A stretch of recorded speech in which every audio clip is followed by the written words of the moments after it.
Darkness had spread its wings on the borders of Satyapur.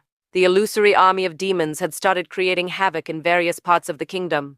In the palace, King Chandrasen was busy preparing for war with his army. His commander, Ayuda Gupta, was organizing the warriors, but even he knew that this was not an ordinary war. This time, the enemy was armed not only with physical strength, but also with illusory powers. Trilochan, who was the most powerful demon of Kalanemi, stood ready to attack Satyapur.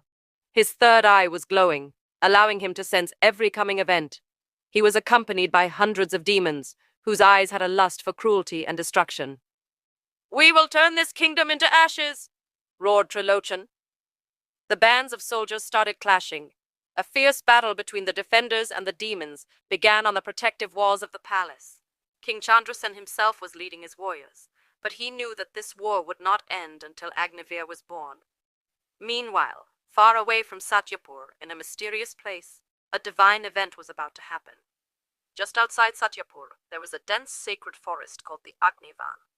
In the middle of this forest was a secret ashram where a Sadhvi, Devi Gauri, had been performing penance for years. She was a divine woman who was blessed by the Agni Dev. It was nighttime.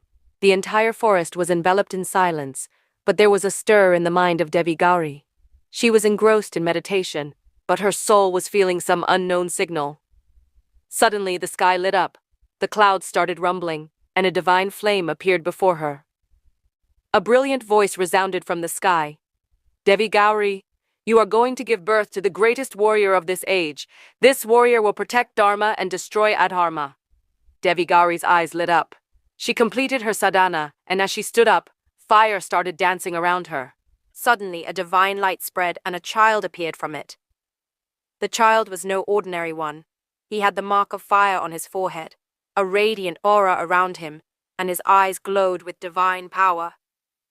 Goddess Gauri took him in her lap and said, "You are no ordinary child, but the protector of this age. Your name will be Agnivir." Suddenly, there was a commotion in the sky.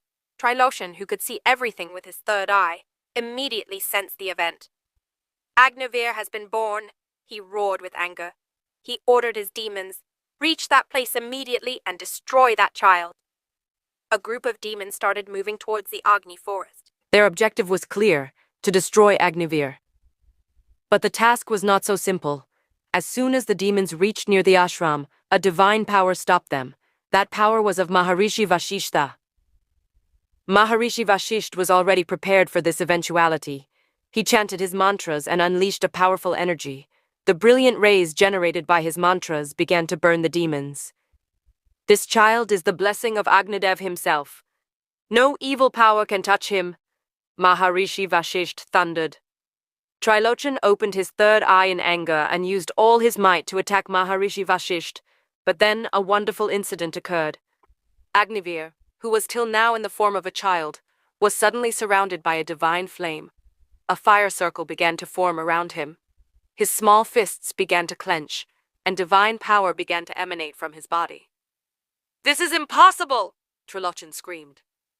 Agnivir opened his eyes. There was a glow of fire in his eyes. The first words that came out of his mouth were, "Adharma will end." Maharishi Vashishta looked at him proudly and said, "Agnivir, you were born to destroy Adharma." Trilochan was terrified. He knew that his powers could no longer stand against this child. He immediately tried to run away from there, but Maharishi Vashishta stopped him with his Divyastra. "Not today, Trilochan." Maharishi made a powerful attack while reciting a mantra, which badly injured Trilochan, and he disappeared into the darkness. Agnivir was born, but this was just the beginning. Maharishi Vashishta blessed Goddess Gauri and said, "Now the time has come to train this child. He will have to become the greatest warrior of this era." The darkness that had engulfed Satyapur had still not been completely eradicated. Kalanemi still had faith in his illusion, but he did not know that the Agnivir whom he had set out to destroy would be the reason for his defeat. The era of Agnivir had begun.